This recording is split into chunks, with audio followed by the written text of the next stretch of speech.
Hey everybody, it's Mike from the Mike Wagner Show, powered by Sonic Web Studios. Visit online at sonicwebstudios.com for all your needs. Look at a professional website without breaking your budget. Sonic Web Studios is the answer. Sonic Web Studios offers fast, affordable custom web designs at below the competition rate. Call today at 1-800-303-3960. That's 1-800-303-3960. Or email to support at sonicwebstudios.com. Mention the Mike Wagner Show. Get 10% off your first order. Sonic Web Studios. Take your image to the next level. Also, the Mike Wagner Show can be heard on the MikeWagnerShow.com. You can check our Facebook page at Facebook.com/The Mike Wagner Show. You can download and listen on Facebook, SoundCloud, Spreaker, Spotify, and iHeartRadio. Also on Anchor FM, Radio Public, iTunes, Google Play, Apple, and over 35 podcast platforms. Take the Mike Wagner Show with you on any mobile device. Subscribe to the Mike Wagner Show on the YouTube channel. Also follow the Mike Wagner Show on Instagram and Twitter today. We're here with a wonderful gentleman based out of New York City. He's a psychic medium and a one-time police forensic consultant. He's been, he was solving famous cases, and he's been psychic medium for quite some time. He's got an interesting story to tell as well, too. He had a near-death experience at the age of 17, and he also, has some stories to tell about growing up in school, and helps with a number of foundations and talks about the afterlife and more. And live, ladies and gentlemen, from beautiful New York City. And, of course, he's thinking about what you're about to say right now, and he can tell you just about everything. Ladies and gentlemen, one of the greatest second mediums in the area, Anthony DiJoseph. Anthony, good morning, good afternoon, good evening. Thanks for joining us today. Hello, and thank you so much for the shout out. New York City, Long Island, New York, and I am excited to be on the show. Thank you for having me. Well, it's a great pleasure, too. So you've been a psychic medium for quite some time. It all started in school as well, too. You had a near-death experience at the age of 17. You're also a police forensic consultant. You also solve some cases as well, too. And, you also have some methods. You talk about that and how some of your psychic mediums work and everything else. And before we get into all that, tell us how I got started.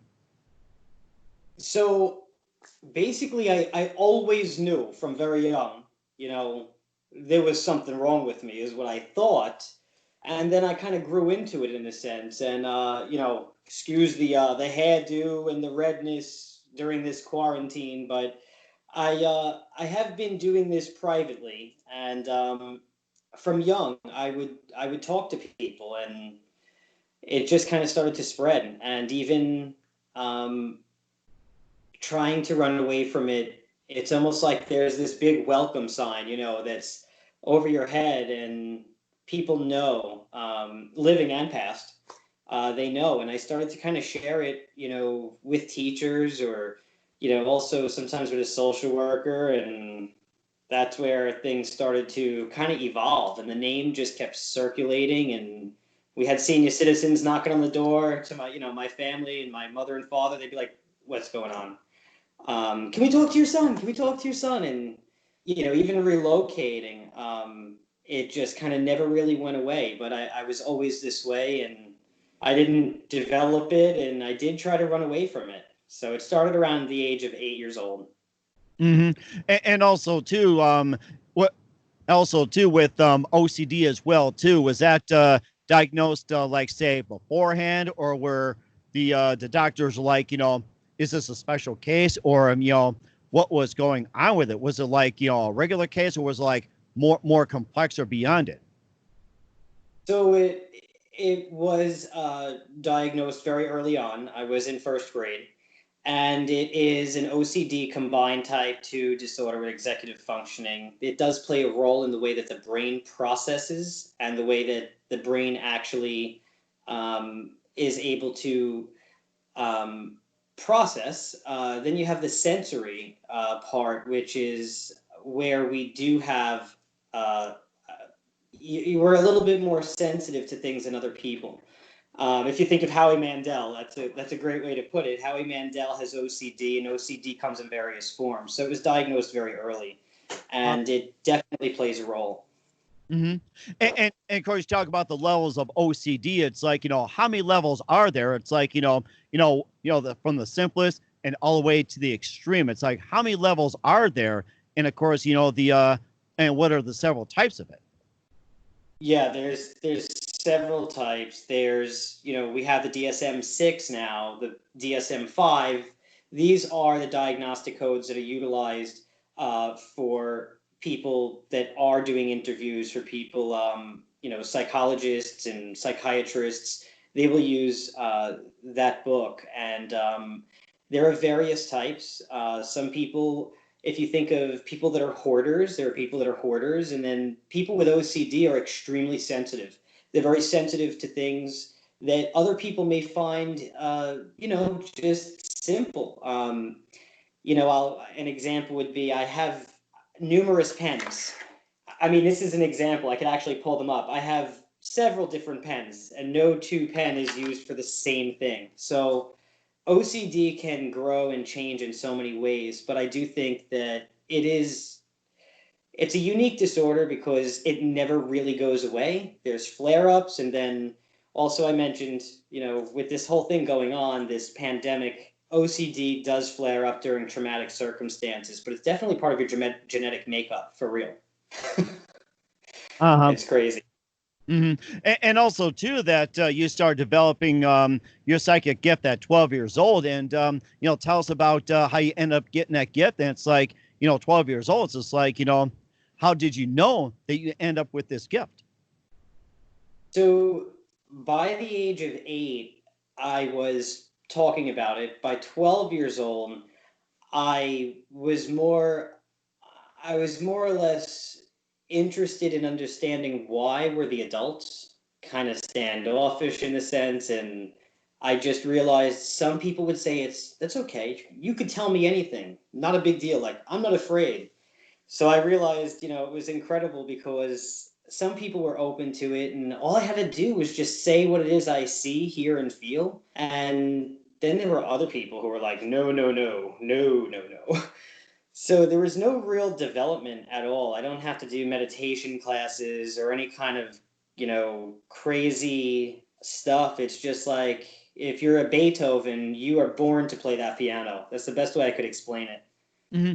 So in other words, like you're saying about a Beethoven, you really don't need a teacher per se. It's like you have that gift and you try to find a way to harness it. Just like what Beethoven did. He never got taught by anybody. He just had it. It's right. And the best thing I say is, it's great to have people that are, guiding you, but most of the people that have guided me are people who have passed away.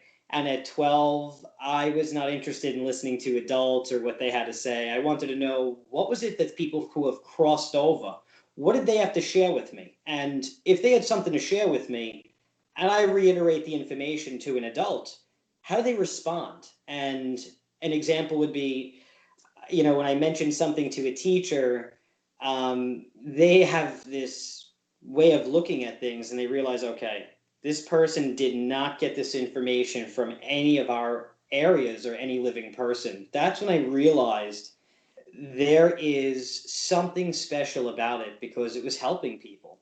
But no teachers. The teachers are really, loved ones. I really feel that people who have crossed over, from scientists, doctors, lawyers, they're my greatest teachers.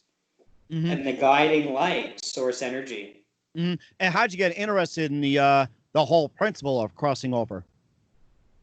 Well, I got interested in the sense that I was afraid when I was younger because, I've had family members cross over and, I hear they passed away and I realize, like, that doesn't make sense, So I understood, like, okay, there's something that happens. There is this wave, in a sense, where, okay, I see my family members, I'm not afraid of them, but now I see strangers, and every person has a different story or circumstance. And then I realized that when there is circumstances that can be traumatic, or sometimes these circumstances play a huge role in how they passed, and there's still issues in the physical world that are going on.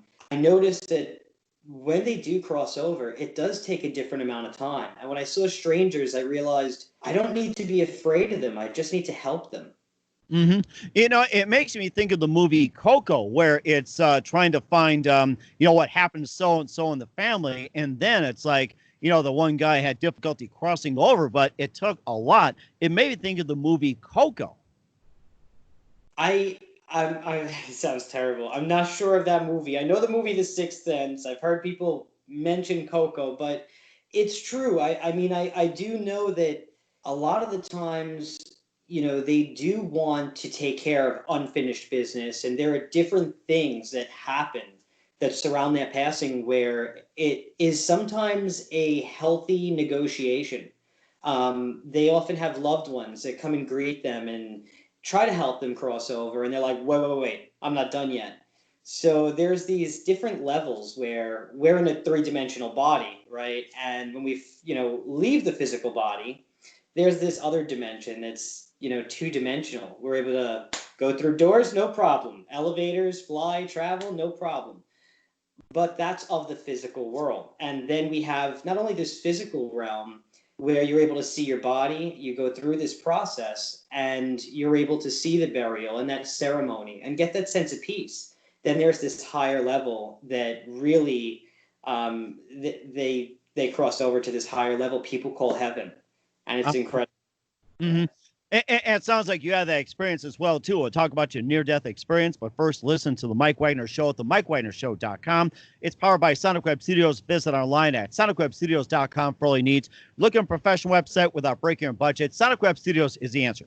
Sonic Web Studios offers fast, affordable custom web designs that blow the competition away.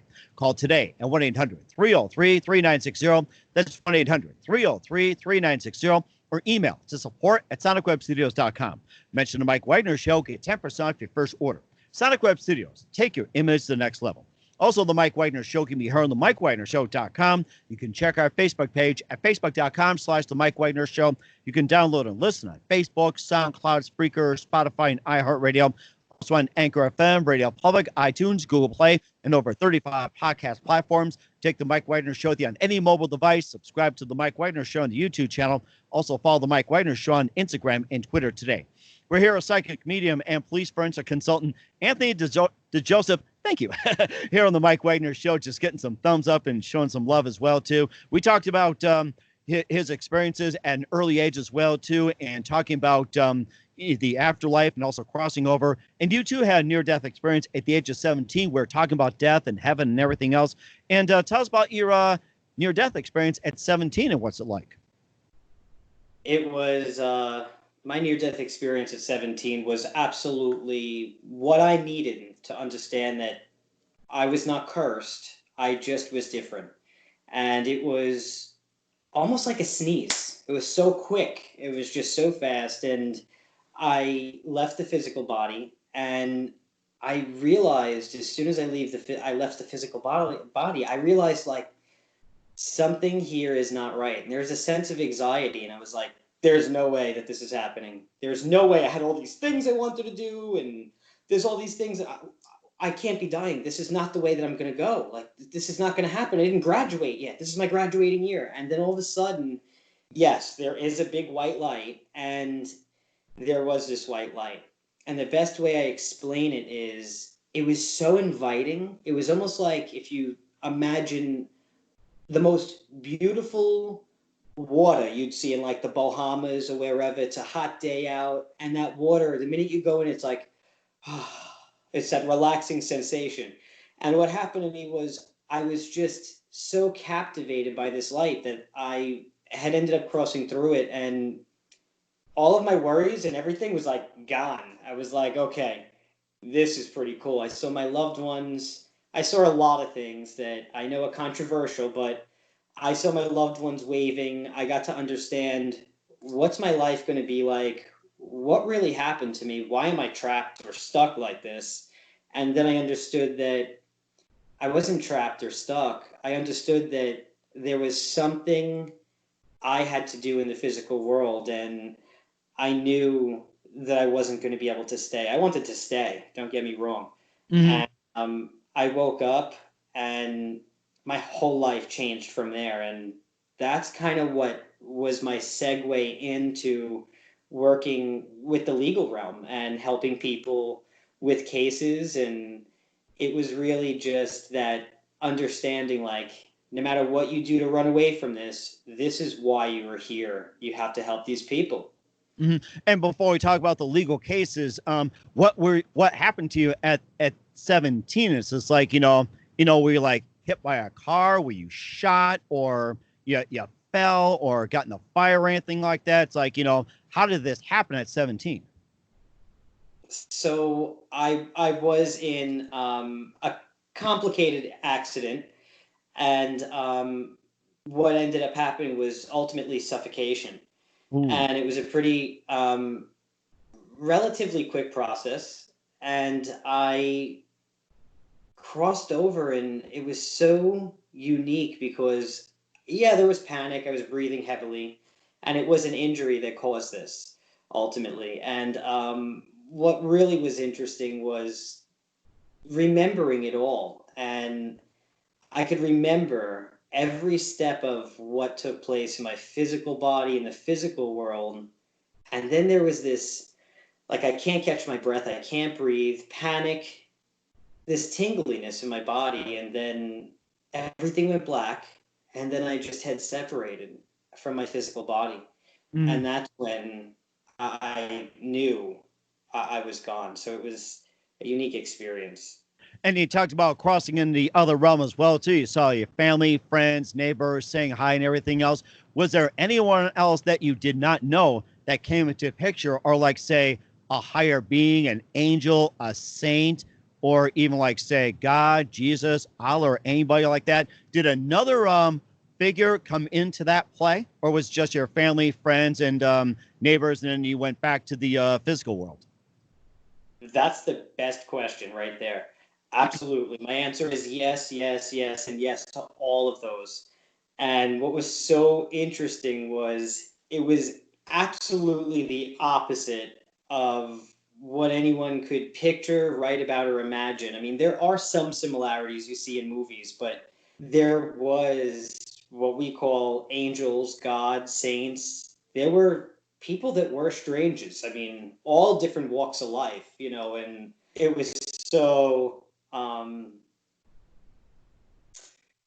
it was so cool because it was cool. It was a little bit upsetting. Then it was also somewhat odd to think that this place exists, and we nobody here in this life could really understand it unless they went through it. And it's really it's beautiful there. But Mhm. there is a higher being, and the angels do exist, and they may not look like all these wings. They may look a little different. When they speak to you, they may speak to you differently. It's just absolutely remarkable. So yeah. It does sound like it's amazing. And how did they speak to you? And what did they say? The interesting thing is the way that if you think of the way that you count to 5 in your head, or you count to 10, or you do your ABCs, you hear that voice in your head. And that's what it's like to speak to spirit. That's what it's like to speak to, sorry about that. That's Uh, okay. Maybe they want you to order pizza or something. So, that's true. That can happen. but it could be a But spirit too. You never know. So, yeah, I'm in the dedicated area, the room. They do speak to you in the sense where they could be smiling. Angels, spirits, loved ones, they could be smiling, and their mouth may not be moving at all, but you can hear them just as if you are counting to 5, or you're singing your ABCs in your head. So it's really telepathy in a sense. It's just incredible. it sounds like it too. I don't know if you remember watching a TV show called Touched by an Angel with Dilla Reese, and there was also Ghost. That was back in '91 with Patrick Swayze and Yeah. Demi Moore, and it had the angel-like figures. Now, was exactly that you encountered was similar to almost like Touched by an Angel and Ghost, or was just something just a bit different? I think Ghost did a really, really good job. I think that was probably the closest I could say from anything I've seen. I haven't seen a lot. I don't watch a lot of television and all of that stuff, but Ghost was very close. Some things are different, but Ghost was very close. And I love Whoopi Goldberg. She's incredible. Yeah. Oh, that's a big whoopee on that one too, I'll tell you. She was hysterical in the movie. Oh my gosh. And of course, all this also brought you to being a police forensic consultant and solving cases. We'll talk more about that. But first, listen to the Mike Wagner Show at the MikeWagnerShow.com, powered by Sonic Web Studios. Visit online at SonicWebStudios.com for all your needs. Looking for a professional website without breaking your budget? Sonic Web Studios is the answer. Sonic Web Studios offers fast, affordable custom web designs that blow the competition away. Call today at 1-800-303-3960. That's 1-800-303-3960. Or email to support@sonicwebstudios.com. Mention the Mike Wagner Show. Get 10% off your first order. Sonic Web Studios. Take your image to the next level. Also, the Mike Wagner Show can be heard on the MikeWagnerShow.com. You can check our Facebook page at facebook.com/the Mike Wagner Show. You can download and listen on Facebook, SoundCloud, Spreaker, Spotify, and iHeartRadio. Also on Anchor FM, Radio Public, iTunes, Google Play, Apple, and over 35 podcast platforms. Take the Mike Wagner Show with you on any mobile device. Subscribe to the Mike Wagner Show on the YouTube channel. Also follow the Mike Wagner Show on Instagram and Twitter today. We're here with psychic medium and police forensic consultant Anthony DiJoseph here on the Mike Wagner Show, talking about how he got his gifts at an early age and talking about his near-death experience in great detail. And also, this experiences had led you to being a police forensic consultant. And tell us all about that and how'd you get involved with the police? So at the age of 17, I had that near-death experience, and there was some, legal stuff that did surround it. And the coolest thing was actually sharing my experience. And then as time went by, I had, just people in plain clothes, your regular man or woman showing up to a group reading or an audience or, private sessions. And then towards the end, they'll, approach you, they'll hand you a card and they may ask for your help. And your card, when you look at it, it's detective or, it'll have a title on it. And it's almost like I credit God in the universe, for bringing that to me. So it's almost like it just naturally fell into my path, if you will. That's the way I'd explain it. And also, too, you work some of the famous cases as well, too. And what are some of the famous cases you've worked with and how did you solve them? So the best way I explain it is I don't solve them. It takes a team of people. I just may find this granular material that may be missing or MIA or between space and time or multi-dimensions. And I'm just a translator. So my job is to translate. And whether it's a piece of DNA, whether it is digital evidence, whatever this evidence may be, my job is to get the cutting edge facts, proof, and details on a very,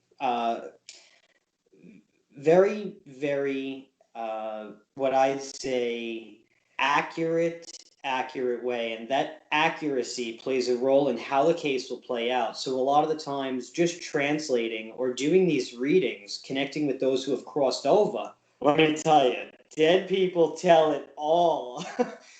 So there are no secrets. Even in people's court, I'm sure it's just like, order in the court, order in the court. Like that. I remember the show Quincy with Jack Klugman. He always broke in the courtroom and say, Your Honor, I've got the evidence. I got the evidence. And I can imagine maybe a dead person coming in and goes, wait, I can tell you this. Exactly. And what's even funny is, there's famous cases, big names. One of them that's a big favorite for me is, yes, these people, they have a big name, but we're all the same, no matter where we come from. We're all the same, and fame is an illusion. It's an illusion. It's something of the physical world.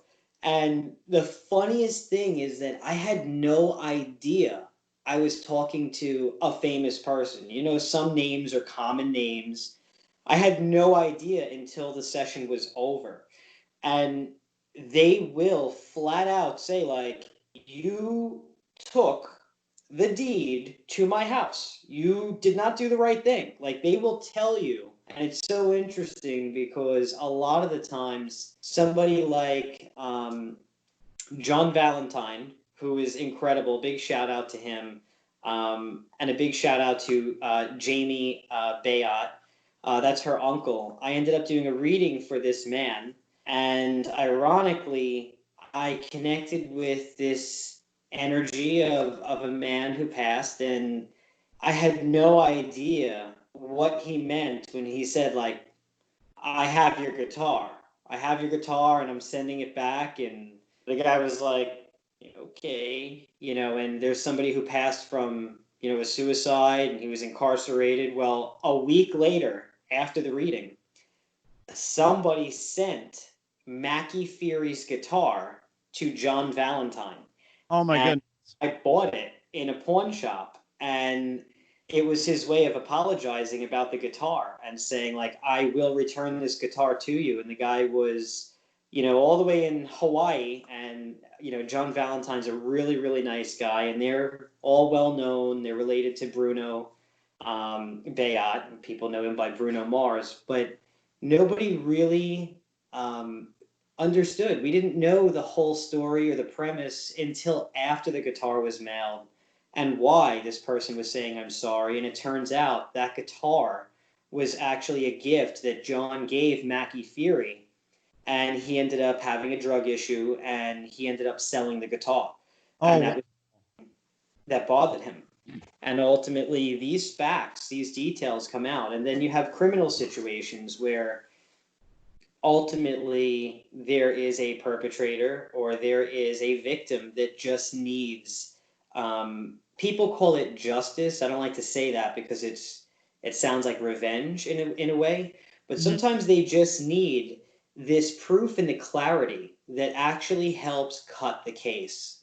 And it's a privilege to be able to do it, and I give all of the credit to God and the universe, because there's no way I could come up with those things. And how about the unsolved cases that they're in the U.S.? It's like, besides the locals, like the national ones, how Marilyn Monroe actually died, or did O.J. Simpson kill Nicole Brown and her boyfriend, and some of the other unsolved cases like JonBenet Ramsey? It's just like, what would you say that what actually caused those deaths and who did it based on that? That's my all-time favorite, because I hear cases like you mentioned. I have a little bit of background on them. I don't know a lot because as crazy as this sounds, I don't go on the internet that much. I'm not a big fan of a lot of television. But I am aware that Marilyn's passing, JonBenet's passing, they're all suspicious circumstances. And what I would say is that there are really, really good people out there. Their profession is in linguistics, meaning they're a wordsmith. They can bend any words. They can justify anything. So the truth is, it's between person to person, the game of telephone, where pieces of the case get lost. And what we really have is the spirit of that person that tells us the story. And the best way I'd like to put it is that Marilyn's story, the story connected with OJ, JonBenet Ramsey's story, every one of them are unique like a fingerprint, and it's beyond, to me, I believe it's an easy call. I would say that I would have to definitely review it, but for me, I think most people can take a look and say, did the glove stretch? I mean, really. Or does his shoe fit? Or as Johnny Cochran said, if it don't fit, don't acquit. That was his famous words that got OJ off the hook. It's the exculpatory evidence. The exculpatory evidence is evidence that you can say the case, there's no way. I mean, exculpatory is evidence that is earth-shattering. It's the evidence that, anybody on the stand, depending on their position, anybody who hears it, everyone is going to jump. So I say that there is more than enough evidence in a good amount of cases. OJ's case in particular, there was more than enough evidence to convict him. For me, I am not a lawyer. I am not a doctor. I I know them all very well. I work with lots of them. But for me, when you look at this case, I feel like just a regular Joe Blow and Jane Doe and John Doe could easily say, come on, did this really just happen? A glove? I mean, come on. And then your hand's all swollen and the glove doesn't fit. So that case I hear a little bit about, and I do think from lawyer to lawyer, person to person, the political connections, people do sometimes get away with it, but sooner or later, it'll ricochet back. And that's how you end up with the law of the universe. What you put out will come back to you. And of course, the whole thing about the Gucci shoes as well, too. It was an obvious size 8, but, the question is, did it actually fit him? Was it the right shoe? Or was just OJ playing dumb? That's another question. It's right. And that's the thing where I do see, I talk to people from different walks of life, whether it's the real estate realm, whether it's medical realm, whether it is just the legal realm, or whether they are normal people coming for a regular reading. Every person who has a story, it's the way they perceive it. When they share that story with somebody else, they now interpret that story. The way that they digest it, if you will, it has to digest, and it's interesting because some facts you can't break. You can't break them. You can't bend them. And if OJ's case didn't catch up with him until now, let's say he was in trouble, which he was in trouble for some kind of petty larceny, something to that effect. What I find interesting is no matter what you do, I hear these words often. Even in the real estate business, people don't want to tell the truth, and they'll have me check out a property to see what's going on. People don't want to tell the truth, but I'll hear these words, "Dear Lord, spare me." And it's not even, to me, it's not even shocking anymore. It used to be. And God is a loving, merciful God. It's a synonym for the law. Dear law, spare me. It's the laws of the universe, and it will come back to you. So I do think this situation, as much as there's information that's missing with OJ, with Marilyn, with the Benet Ramsey case, I do think that somehow, some way, we may not see the justice, or we may not see that, careful balance, but it happens. You also talked about being involved in real estate agents, checking houses and everything. And how often do you get called to check on houses for possible spirits tied to murder and crime cases? And what do you do there? So some of them, I'll give you an example. The one that came in, was it last night? I think it was the night, it might have been last night. The one last night was in regards to a regular home, a residence. The other one was in regards to commercial property. And a lot of the times the questions and the situations, they're different. Sometimes it's tenants are uncomfortable. Sometimes there was a crime, or sometimes they're real estate agents or people that are curious to know what's going on with this property, that there's so many issues in selling it, and how could we fix it. So the best way to work with a property is to actually recreate the energetic frequency on that property.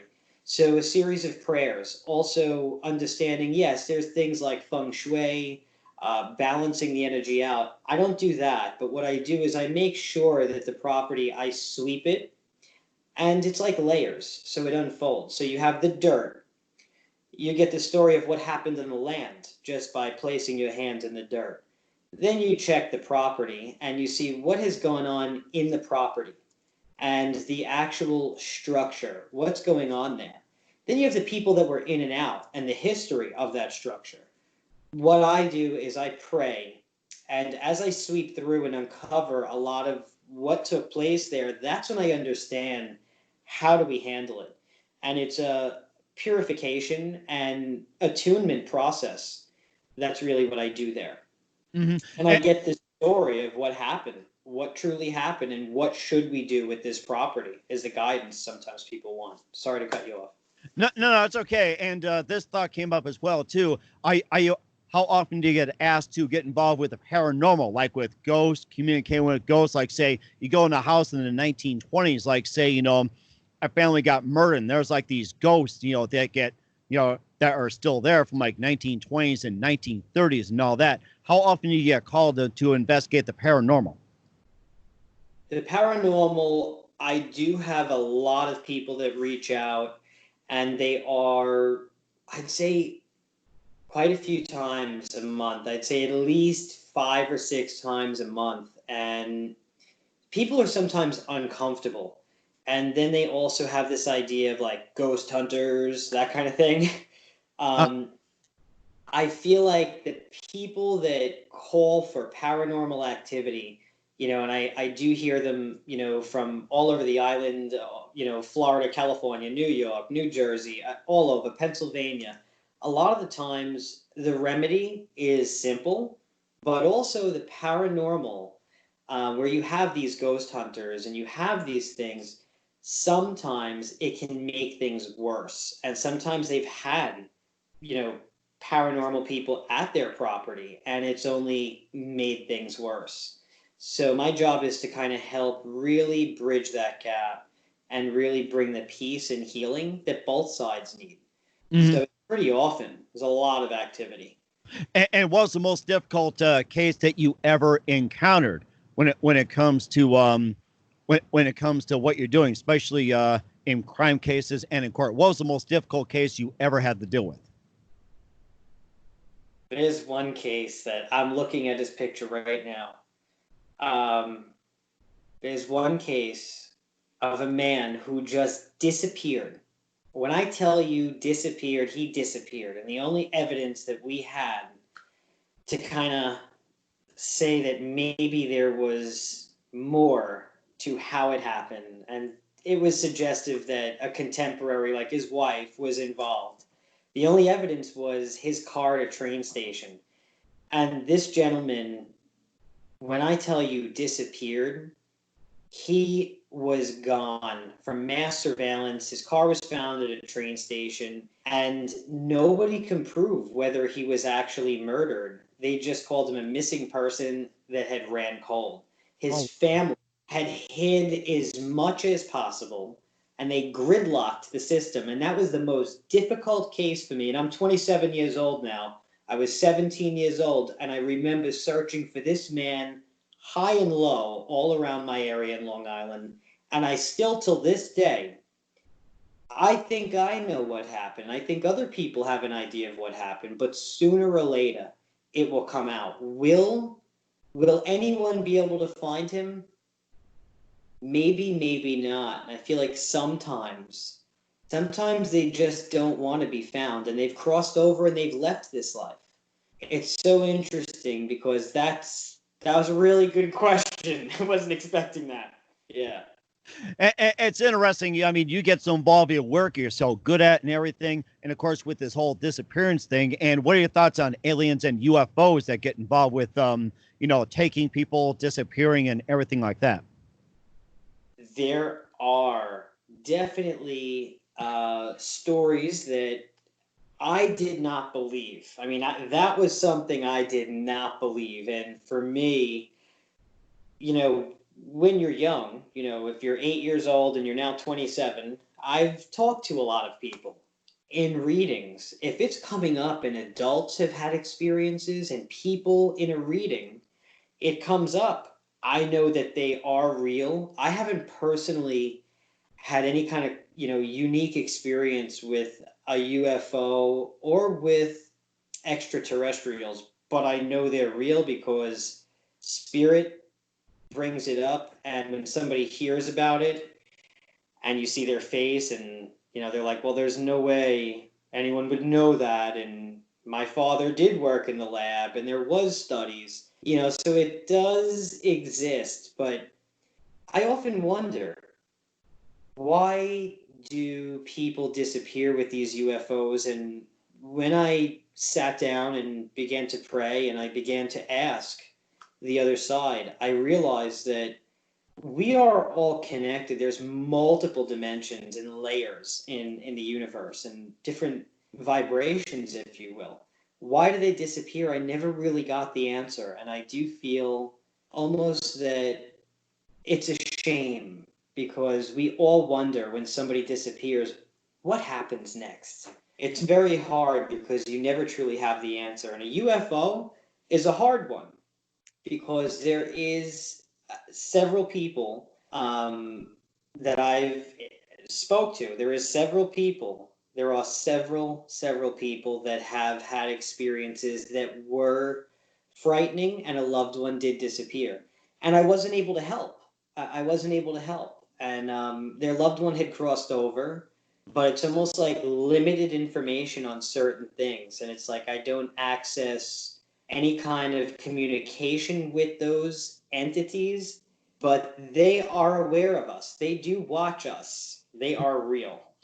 It does, and of course, there's a lot of stories about it, and of course, it could happen one day as well too. And how often do you get asked about predicting the future and what's going to happen later in 2020, 10 years from now, 15, 20? And if you get asked that, it's like, what can you predict, like, say, later in 2025, 10, 20 years from now? I would say I'm asked about predicting the future not that often. I mean, people will joke and be like, "You got the lottery numbers," they'll joke. They do, and I would I never won't ask that. No. never. I won't gamble. I do know that you can see these things. There is several stories, I think, in Australia about psychics that were able to actually get the lottery. So I don't do too much future, but when I do, I'm looking for things that are not interchangeable by free will. So I typically wait for a specific day throughout the year, and I sit down with, of course, a pen and paper, maybe a fountain pen, maybe a ballpoint. So I'll sit down. Pencil. Oh, the pencil. I feel like I could feel the scraping against the paper. I don't know. I think the lead pencils, it depends. Oh, okay. Sorry about that. I'm not going to show you a pencil again. Sorry about that. Is it a number 2 pencil? Number two. Ah, yes, it is. Although it is too small, yeah, it is a number 2. Oh, I'm still trying to work it. Yeah, okay. You got the idea. I got in trouble once in school for not writing with a pencil because the thing was chewed on. And this teacher sent me down to the dean because I would not write with this pencil. Somebody had chewed all over this thing. Oh, my God. I mean, they had chomped on it, okay? And if you have OCD, it might be a little finicky. And she sent me down to the dean, said I was being defiant, this, that, the other thing. And finally, later on, we had a meeting, that kind of thing.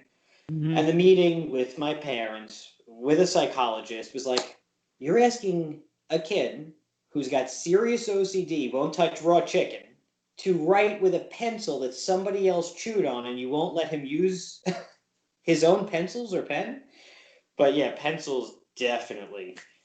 People are sensitive, and your writing tool is the most powerful tool, a pen or pencil, anything you can write with, because what you can write is between space and time. It's like a photograph. It does not age, nor does it change, but it goes out to the universe. That is amazing. I have to start drawing some pictures and, just show them to the universe. And, that's their Instagram and such. I think that's a really good point. I like that. Yes, it is. It's their, Kodak moment. So what you write down, it does go out there. And it's incredible to see, things like the future. What bothered me the most about seeing the future, just an example would be all of the good you see, the bad that you see outweighs it all.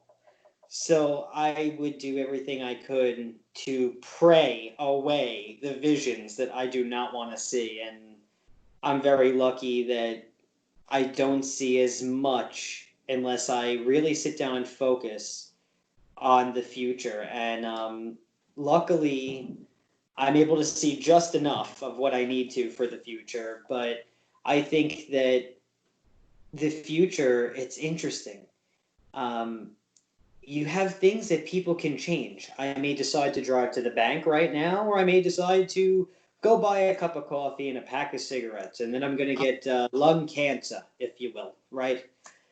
That's free will. I may go to the bank, pay bills, or something of that nature, right? And I may go drink coffee. I may do one or the other, or I may do both. I may do both. So there are things that are interchangeable by free will. And that's what's incredible about the future is it's limitless. The future is limitless, and people, it's hard for them to kind of understand when we're looking for future information. There's a trade-off.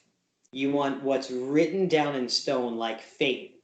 This is written in stone, or something of possible paths this person may take, or the biggest probability that comes up with a future thing. And I'm very skeptical with mediums, psychics, predictions, and I do know fortune telling in New York State is a Class A misdemeanor. You can face up to 90 days in jail. So people have these, oh yeah.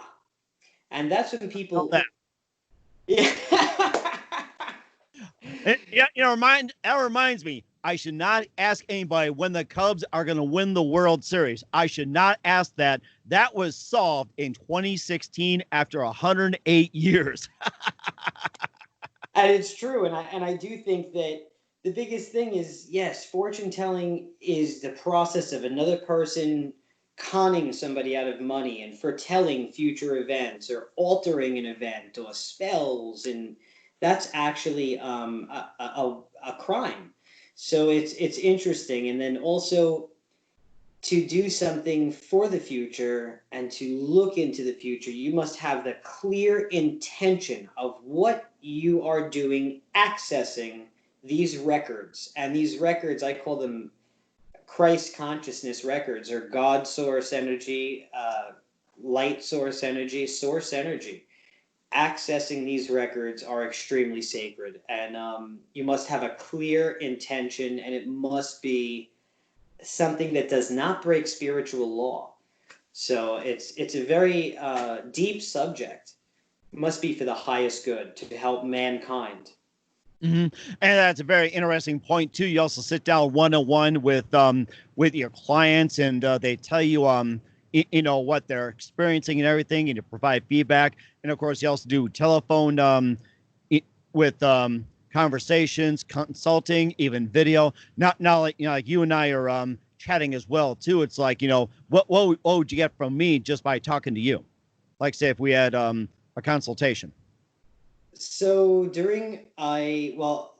there's private readings like this. We would be on Skype, and during a Skype session, some people would prefer a telephone session, but during a telephone session, people prefer telephone because they don't want you to see their face. And on Skype or on FaceTime, it's nicer because you do see each other. But on a session like this, if we were talking, my job would be to tell you to write down on paper every question you have, the people you wish to hear from who've crossed over, fold it up in a piece of paper. Don't show anyone. Don't show me. Don't tell me nothing. If you have jewelry on, cover it up. If you have tattoos, cover it up. Then I would get on with you, and I would start to connect with your loved ones and tell you what it is they are showing me. And it can be memories. It should be everything on that paper should be answered. But then there's additional things that they give us to really prove they're in communication. And that's what happens during a private session, telephone reading or Skype reading. And then consult, like you mentioned, that's usually for troubleshooting a case, a property, a medical disposition. That's when a consultation happens. And that's really to help a person overcome that obstacle. And it's an intuitive assessment and what steps we need to take to actually make sure that they overcome that obstacle the correct way. That is fantastic. And of course, a couple of things with Anthony DiJoseph, psychic medium here on the Mike Wagner Show. Also, police forensic consultant. You've been fantastic. Just a couple of things here. Who do you consider your biggest influence in your career? I would say my mother and father, because they were both so opposite. And my father was very skeptical. My mom believed, and they would say, "Don't tell anybody, just be normal." And then later on, they saw how much it helped, and I feel like they really helped me understand that it's okay. It's okay to be this way, and they've helped me a lot. That's fantastic. What's the best advice you can give to anybody at this point? The best advice is, you mean give to anybody that's like this? Or just in general. It can be your profession or, just life in general or anything. The best advice I would tell everybody, number one, time is something that is robbed more than anything. Your time. Your time is so precious. And no matter where you go, you can't buy it. So the wisest words I would have for you is your loved ones, the people you care about, everything you do in this life, in the now. Don't worry about what happened in the past. Don't continue to relive it. Worry about now and make sure you understand there is no rewind button. And share your kindness with everybody, especially those you love. That is fantastic. Once again, Anthony DiJoseph, psychic comedian, police forensic consultant here on the Mike Wagner Show. Big thank you for your time. You've been fantastic. Love to have you back on sometime in 2020 and beyond. And before we go, tell us about your upcoming projects. What's your website? How do people contact you? Where can people just check you out? You can check me out on Facebook, on Instagram. There are, a few websites written up with what is that called? Interviews, that kind of thing. I never really did any, domain with a McDonald's menu of readings. So I just have a regular social media, and I wanted it to be more of a personal experience. So you can reach me. You can just Google Anthony DiJoseph. You can look me up and reach out to me through there, and my office and team will take care of it. As far as my projects, I am working on a wellness center, and I am working on putting together a documentary about breaking the stigma behind psychics and mediums, and what is a hypersensitive. And there are people that are super gifted, but they walk in plain sight. That is fantastic. Once again, Anthony, a big thank you for your time. You've been fantastic. Learned a lot from you. Looking forward to having you again soon. Do us a favor. Keep this up to date. We'd love you to have back on 2020 and beyond. Yes, we'll do some readings. We'll demonstrate for live callers, and it would be beautiful to come back again. Thank you so much for having me.